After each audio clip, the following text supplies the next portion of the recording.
Hey everyone, welcome to episode 216 and 15 with Andy, Randy, and Jeff. This is week 4 and the final installment of our annual summer series featuring members of Whole Life Church entitled, This is Whole Life. This is the end. And sadly, it's over after this episode. Maybe you are a little like me and you find yourself growing more and more weary with the pandemic, news and social media feeds, all that goes with it, conversations each and every day. If you let it, it can take over every part of your life and every single interaction you seemingly have. I want to take a minute before we get started to invite you to do something that we've done as a family the last 2 Saturday mornings, and something that I know Andy has invited us to do, and Jeff and different speakers and worship hosts over the last couple of months. And that is 2 weeks ago, we invited friends of ours from church for brunch and to watch church together. We're both like-minded families that take the same precautions, and we trust each other's judgments when we need to venture outside, such as going to the grocery store or running errands. But overall, staying pretty safe, staying close to home. And last week, they invited us to their home for more of the same, so it was a reciprocation. And it was absolutely what we have been missing and needing. Hanging out over good food, watching the message, being able to pause, going through the song service, Sabbath school for the kids, just being able to sit down and be together and talk about how life is going, something other than COVID, was really, really good. So I would invite you to join others who you feel comfortable with in person, or maybe you're not quite there yet, maybe just a Facebook watch party. Whatever your comfort level and family practices are for safety, but find a way to connect this week on Sabbath at least, if nothing else. It is a blessing we have been missing out on. And you can still experience that in person or pretty close to in person with maybe a Zoom, a FaceTime, a Google Hangout, something like that. So find someone that maybe you can share a little Sabbath peace with this week. I think you won't regret it if you haven't tried it yet. All right. Last week was week 3. Andy sat down with Whole Life member Linda Ryan. And if you missed that discussion, please don't. You can watch it on our website, wholelife.church, or listen on our companion podcast, Speaking of Grace, which features every Whole Life message in audio format. And you can find that on any of your favorite podcast hosting platforms or on our website, wholelife.church/podcast. And you can find a link today to each of those by swiping up in today's show notes. Maybe the most important thing for us as Americans that Linda shared last week was her realization during the COVID crisis is that she really likes simplicity, and that some of the things, or maybe a lot of the things that she'd spent time on doing previously, have not brought as much value to her daily life as she thought they did. So she kind of dropped them by the wayside. And I don't know, that sounds pretty good to me in so many applicable ways. And even more so when you tied it with her final words of advice was simply to surrender to God. Surrender to God seems even simpler when we step back and realize how often we make it so much more difficult than it really needs to be. Surrender to God and simplicity. I don't know.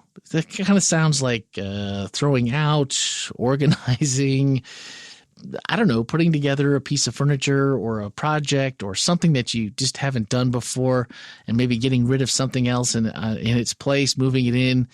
Simplifying sounds good. Sounds like something we can, that maybe we might have a little bit of extra time during this pandemic to do. So something to think about. So if you didn't catch that conversation, please do. It'll be well worth your time.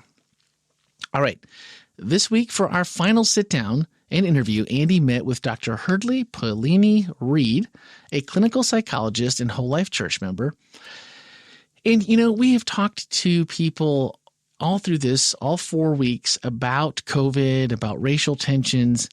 And one of the first things that she talked about was the death of her cousin, who was a doctor in Brazil, passed away from COVID on Father's Day of all days, leaving a wife and 4 kids behind.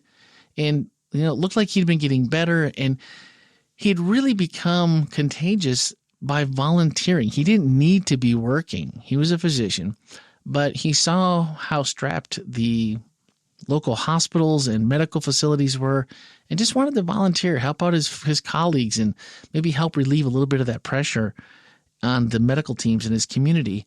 Really just a selfless act that cost him his life.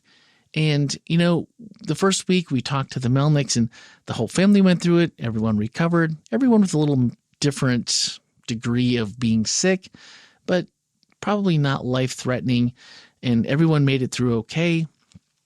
And others, we've talked about the shoes, being on the front line in the medical community, trying to keep people safe, infectious disease officers, and, try not to infect their kids. But this week we're actually, to see the pain on her face, and it really brings a personality, it brings a personalness to this pandemic. When you know someone you've seen at church, and I don't know her well. I've talked to her a couple times. I know her husband, Steve. But it really brings that home that there are people that we do know, and maybe you do know someone, and I don't know anyone that had someone actually die from COVID. And, for her being in that medical community where much of her practice is working with doctors who, are going through a lot. They're trying to help. They're trying to also on the backside keep their family safe and not bring it home and infect others of their loved ones, their families, other employees that they work with. And, to see her just, struggle just like anybody else. You can have all the knowledge in the world, and it doesn't make it better. It doesn't make it easier. And so Andy asked her, what were her concerns regarding the pandemic from the position of a clinical psychiatrist and her view of things, maybe things we need to be aware of or mindful of. And she said of three main things. They said this is on many levels an affront to our mental health. People are dying alone in isolation. They're not allowed to even hold the hand of a loved one as they pass, and that can really wreak havoc on their psyche and on their recovery and grief. But she said something interesting that I really resonated with. She said, what makes us more resilient is connection. Woo. How are you supposed to connect in this time when, social distancing, or whether you want to say personal distancing, more so that physical, when we're in the same area, we need to be apart, but we can still socially be connected. And that is very, very important to what makes us resilient, to what keeps our mental health in check. And so a little further on, we'll talk a little bit more about that. And then she said that we need to be adapting moment to moment, every step of the way, being flexible, because things are changing all the time. Things that you think we know, or the medical community thinks they know, and then something changes, and then, there's all the discussion and the slow trickle of facts, and you just have to keep yourself prepared for what might be next, because I don't think anybody can predict what's coming next. And I thought those were three really good things, that just understanding what the challenges are and that connection. We are creatures of, we need to be in community. We need to be together. And that is so much a part of who we are. And then just adapting to it, and just not letting everything get to us, but just adapting to us, process it, continue to roll with the punches, move on, and that will help. Because, personally, she said herself, she's been upping the connections. She's been taking her own advice on this resiliency. So she listed a couple things. They do video calls with church groups, with their family, with her friends or kids. And maybe most importantly, she's just been disconnecting from an overload of news and other stress-inducing media, or maybe people that would just keep the pressure on in this continuous news cycle that we find so many of us are in.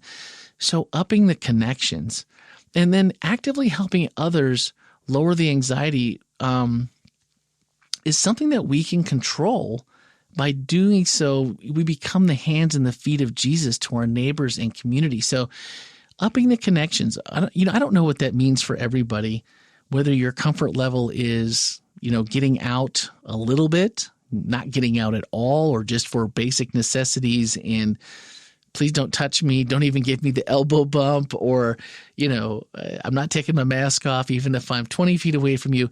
But I think there's something in each of us as these creatures of being connected together, but to shift the focus away from all the things that maybe we can't do, the things we're not doing, or the things we're not sure we should do. And so we're kind of avoiding those, but actively helping others. That helps lower our anxiety when, just like she said, so much feels out of control. So here's a way that you can kind of take back some control. And then by doing so, you're just living out the gospel. You're becoming the hands and feet of Jesus to those around us. And I thought that was really a cool way to look at this. And from a clinical psychologist, I'll take her word for it that it helps lower anxiety. And if you stop and think about it, when we are actively engaged in helping others and doing something that it's not required of us, it's not something we have to do, but it brings us joy, that definitely lowers the anxiety. And I'd never thought about it completely in that way before. And so I really appreciated the way she brought that out. The other thing that she talked about that, we've talked about this probably more times than I can count on the podcast. And she said maybe one of the most important things we can do for each other is simply to listen, but really, really listen. And Andy brought up a good point. He said the human spirit can't tell the difference between being loved and being listened to. So stop and think about that. And, check your next conversation. See how good of a listener you are. I'm going to do the same. I know I'm not a good listener sometimes. I can be. But there's other times when, especially now, we haven't seen people. We haven't been around people. We haven't been having the same level of interactiveness on a regular basis. So it's almost like when you let the dog out that's been cooped up in the house all day and he sees people and they just want to trounce on you and they want to just be by you and they want every single ounce of your attention and they want to tell you about their day even though they can't speak, but they're doing it in doggy ways. I think so many times we do the same thing because we just simply, it's just like an info dump. We just want to dump on someone we haven't seen because we want to share with them. We want them to, kind of share along on our journey. But for someone who's struggling or who, maybe they have extra stress, maybe they're in that group of people that are more susceptible or more at risk to contracting COVID, or maybe they've got a family member that's sick, or maybe they've lost their job or they're part-time and they're not sure how they're going to pay bills. The biggest thing that we can do to show them that we love them is just to be a really good listener. So right now, maybe one of these actively helping others things that we can do, and it might be the most effective and the best way to show the love of Christ, is to just stop and simply listen and be present in the moment, all ears, all eyes, focused on that person and just listening. I think that was maybe one of the things that might be the most difficult of all of these to do, but maybe the most important, and not just now, but moving forward too. The other thing that she talked about was attending to yourself and your outlook. Look for the good, because contrary to your social media feed and the nightly news, there is plenty happening in our world that is good. If you search for it, even on the internet, I know, it's true. You can find it. It's not all doom and gloom. And she also said something that I guess I knew, but I hadn't thought about it recently anyway, that our brains can easily bend, or more easily bend, to see nothing but the bad. And what we feed it is so important, because it's so easy for our brains to just feed into the negativity. And so being very aware of what we're exposing ourselves to each and every day and the effect that it has on our mental health, and really our ability to go into these actively helping others things that we'd like to do and that would be super helpful and be long-term impact things potentially for others and ourselves. It's hard to do that when we're constantly just thinking about all the bad and all the negative. So as she was wrapping up her thoughts, she was reaffirming her belief. Like, what did she take out of this? What did this all mean? And how has she taken something good from this? And she's reaffirmed her belief that Jesus uses her, that they're a team, that she becomes his hands and feet. And to connect with and pray for a strengthened partnership with him. She said, I don't ask for things because I'm not really sure how that works. And, it's not like Jesus or God is the cosmic Santa Claus just giving us things that we ask for, but instead to just be exposed to people and situations where she can be in partnership in the hands and feet.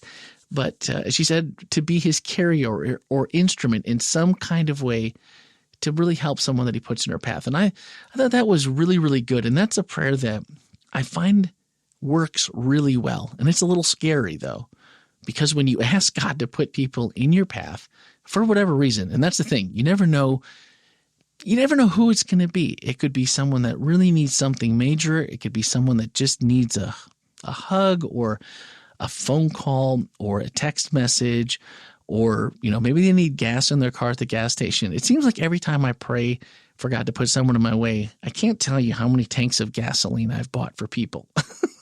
And I don't know. And it's not a big deal. And yet sometimes the biggest smile you can find from people are people at the gas station.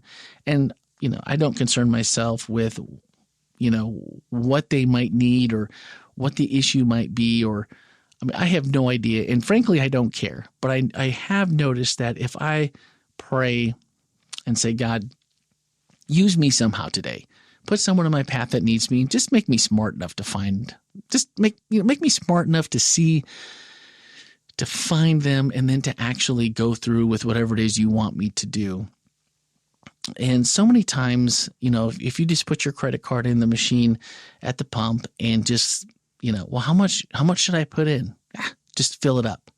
And, this happened to us a couple months ago, and we were traveling. We were doing a drive-by birthday party for one of the church members that they had come up and had driven by our house and made signs for our girls. And so we did the same, and we were down in Kissimmee, and this poor lady was just crying by the gas pumps, and she kept looking at me, and I'm like, should I go over? Should I not go over? Sounded like she was arguing with someone in the car. It was heated, profanities. And I thought, maybe I should just mind my own business. And so I started walking over to her. She walked over to me, and she's like, I don't know how to ask. And I said, what do you need? Do you need some gas? She's like, yes, I do. And, my card's not working. And I said, it doesn't matter. It doesn't matter why. Just, tell me what you need. And so we went over, and she's like, well, how much can I pump?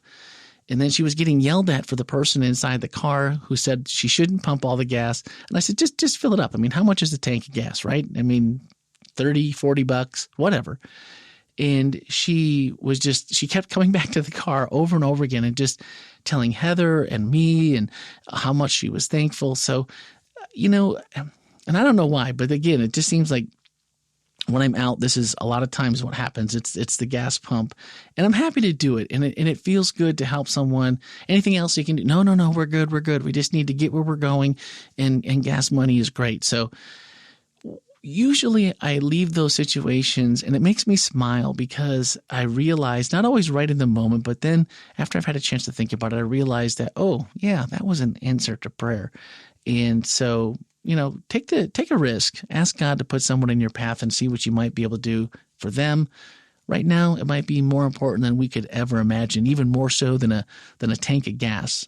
Who knows what he'll do to put those in your way. So, as we've gone through this series, I mentioned this last week, and this was really, I didn't know what to expect because we haven't really been able to connect with everybody, and, we're not sitting across the table as normal, getting to know them, but we've heard some really, really good stories this year. Just as a recap, we talked to the Melnicks and their whole household, again, infected with COVID, and they decided that fear was not going to be part of their story. We've been exposed to the front lines with Dr. Shu and Grace, and, they're in the thick of this every day, and they have every reason to fear, but they realize that they don't have control, but God does. And then we learned last week that, we have a family with Linda and her boys leaning into simplicity and a surrender to God through it all. And finally, this week we have Hurdley and her family. They suffered a lost family member to COVID. And in the wake of it, yes, there was suffering, there was pain, there was grief. But in the wake of it, not asking things for themselves, but instead just being asked and asking God to use them as he sees fit and to impact the lives of others who are struggling, maybe just like they were. 4 weeks, 4 different families, 4 unique journeys, but all with the same realization that by surrendering and giving up control to God, we can truly live just happier and more meaningful lives. And if we do that in service and just with God's love in our hearts to serve others, go outside our walls, continue to be a church without walls, we need to hear those simple truths, and so do other people. And if we're not telling them, then who's going to? All right. This week, one of our whole life takeaways asked, how are you currently creating more opportunities for safely connecting? Well, that can be a difficult one because I think the opportunities, maybe the word there is for safely connecting. And I think everyone's idea of what safely connecting is, I think they're wildly different. I think they vary so much.